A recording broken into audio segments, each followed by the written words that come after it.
উপন্যাস আবেলিৰ ৰহণ ৰঞ্জন শইকীয়া খণ্ড দ্বিতীয়।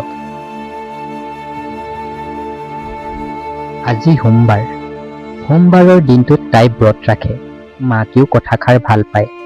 তাই যে ব্ৰত ৰাখিছে, তাই বা মনত কিহৰ আশা পাঙি ব্ৰত ৰাখিছে কোনোৱে নাজানে। আনফালে এই দিনটোতেই দেউতাকেও সিহঁতক অকলশৰীয়া কৰি গুচি গৈছিল অজান দেশলৈ। বাবেই দিনটো স্মৰণীয় হৈ ৰল। কিছুমানৰ মুখে মুখে বাগৰি ফুৰা কিছু কথা কেতিয়াবা তাইৰ কাণতো গুঞ্জৰি উঠে। কুলক্ষণী তিৰোতাৰহে পুৰুষ হেনো সোনকালে ঢুকায়। তাই মাকৰ চকুলৈ চায়, যেতিয়া মাকে গভীৰ চিন্তাত ডুব গৈ সাগৰত সাঁতোৰে। কি বাৰু ভাবি থাকে? কাৰোবাৰ কথাবোৰৰ গুৰুত্ব এনেকৈ বহাই ললেচোন জীয়াই থাকিব বিচৰা মানুহবোৰো শেষ হৈ যাব। কটাঘাত নিমখ দিয়া মানুহৰ অভাৱ নাই, কিছুমানে সেইবোৰ কৰিয়েই ভাল পায়। আনফালে সিহঁত দুয়ো মানুহবোৰো নহয়, কাৰোবাৰ অনুমতি অবিহনেও অপেক্ষা। প্ৰেমত পৰিবলৈওতো কাৰোবাৰ অনুমতি ল'ব নালাগে। প্ৰেমত পৰো বুলি পৰা নাযায়, প্ৰেম হৈ যায়। তেনে ক্ষেত্ৰত তনয়ে বাৰু অনুমতি ক'ত বিচাৰিব? হয়তো তনয়ৰ অজস্ৰ টকা পইচা নাথাকিব পাৰে, কিন্তু তাৰ এটা পবিত্ৰ মন আছে, নিজে নাখায়ো আনক খুৱাব পাৰে। তাই তনয়ৰ সৎকামবোৰ দেখিছে। পথৰ কাষৰ ঠাণ্ডাত কঁপি থকা ভিখাৰীক দেখিলে নিজৰ কাপোৰ খুলি সঁপি দিয়ে। আজিৰ দিনত সেয়া বহুতৰ বাবেই অসম্ভৱ। মন্দিৰৰ কাষত থকা ভিখাৰীবোৰক খাদ্যৰ যোগান ধৰে, আনকি মাহেকৰ মূৰত অনাথ আশ্ৰমতো এভুমুকি মাৰে, যিবোৰ হয়তো আনৰ বাবে তেনেই সহজ কথা, কিন্তু তাৰ বাবে এটা মধুৰ ক্ষণ। আৰু ইমানবোৰ কৰাৰ পাছতো সিটো বিচৰা নাই কোনো স্বাৰ্থ, নে তাৰ আছে কোনো তেজৰ আপোন মানুহ। কিছুমান কামৰ কোনো আতি গুৰি নাথাকে, মানুহে কৰি ভাল পায় বাবেই কৰে। তাত মমতা সোমাই থাকে।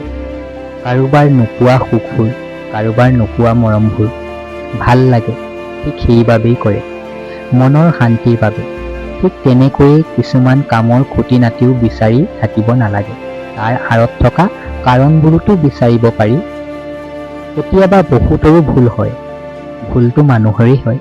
ভুল হ'ল বুলিয়েই জীৱনটো অন্ধকাৰ কৰি পেলালে জানো হ'ব?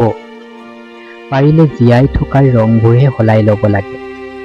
জীৱনটো এবাৰহে পোৱা যায়, 7 বাৰ নহয়। তাত হয়তো শুধৰণিৰ প্ৰয়োজন থাকিব পাৰে। কাৰোবাৰ প্ৰেমত পৰাটো ভুল নহয়, মানুহবোৰৰ মনত প্ৰেম আছে বাবেইতো জীৱনটো ধুনীয়া। প্ৰেমৰ নামত অতপালি কৰাটোহে ভুল, আৰু সেই ভুল তনয়ে কেতিয়াও কৰিব নিবিচাৰে। সি মাথো অপেক্ষাহে কৰিছে, আৰু সেই অপেক্ষা কিমান বাট আগুৱাব পাৰে সি তাকো নাজানে। তথাপি যে অপেক্ষা, সি তাৰ প্ৰেয়সীক নিজৰ হৃদয়খনতহে বহুৱাব বিচাৰে। তাৰ মনে গঢ়িব ধৰা সোণৰ সজাত বন্দী কৰিব নিবিচাৰে। মুকলি আকাশৰ চৰাইবোৰ মুকলি আকাশতেই ভাল লাগে, কাৰোবাৰ সজাত নহয়। সি জোৰ কৰি কাৰো হৃদয়ত আসন নলয়, জোৰ কৰি গুণ্ডাবোৰেহে আজুৰিব বিচাৰে। সিটো প্ৰেমিক হ'ব বিচাৰে, কাৰণ কিছুমান কথা তনয়ে বুজি পায়। জোৰ কৰি বা জেদ ধৰি কিবা এটা টানি আনিবহে পাৰি, বা ধৰি ৰাখিবহে পাৰি। জোৰ কৰি আনৰ মনটো কাঢ়িব নোৱাৰি। মনটো সদায় নিজৰেই, আনৰ নহয়। সিহঁত দুয়োৱে তাইক দেখিছে, তাইৰ হাঁহিটো দেখিছে, আৰু সৌন্দৰ্যও দেখিছে। সিহঁতে তাইৰ অন্তৰখন দেখা নাই, আৰু যদি অন্তৰখনত এভুমুকি মাৰে, তেতিয়া হয়তো সিহঁতেও গুৰুত্ববোৰ কমাই দিব। ভাবিব যে এনে এজনী ছোৱালীৰ পাছত এনেই ইমানকৈ দৌৰি ফুৰিছো, সময়বোৰ এনেই অপচয় কৰিছে। অথচ সেই মুহূৰ্তত সিহঁতৰ মনবোৰ বুজিবলৈ বহুত কঠিন হৈ পৰিব। স্বাৰ্থবোৰহে দেখা দিব। সময়বোৰ এনেকুৱাই। অভাৱে অকল মানুহবোৰক জুৰুলা নকৰে, অভাৱে অকল মানুহবোৰক একেবাৰে তল নেপেলায়, অভাৱে বহুত শিকায়ো যায়। অভাৱৰ ধুমুহাত ঢলি পৰা মানুহজনক অভাৱে কিছুমান কথা কাণে কাণে কৈ যায়, ঘনিষ্ঠ মানুহৰ কথাবোৰ কৈ যায়, কিছুমান পৰিস্থিতিৰ ছবি গালে মুখে আঁকি থৈ যায়, যিবোৰ হয়তো কোনোদিন পাহৰা নাযায়, স্মৃতি হৈ ৰৈ যায়। তাই এতিয়া অভাৱী নহয়, অভাৱৰ সৈতে খোজ মিলাব পৰা হৈছে। তাই বুজিব পাৰিছে সময়ৰ সৈতে খোজ মিলাব পাৰিলে অভাৱেও হাৰ মানে। সেয়েহে তাই প্ৰেমৰ নামত অ'ত ত'ত ঘূৰি ইটো সিটোক লাগি সময়বোৰ নষ্ট কৰিব নিবিচাৰে।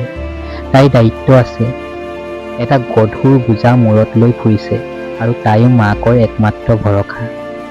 তাই মাকক অ'ত ত'ত যি টি কৰাব নোৱাৰে।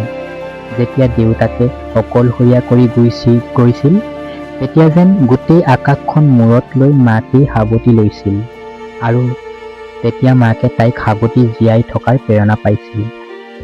সেই মুহূৰ্তত বুকুত সাৱটি মাকে দুচকু বোৱাই কৈছিল, আই, তই মোৰ জীয়াই থকাৰ একমাত্ৰ সম্বল। আজিৰ পৰা আমি দুয়োজনীয়েই ঘৰখনত থাকিব লাগিব।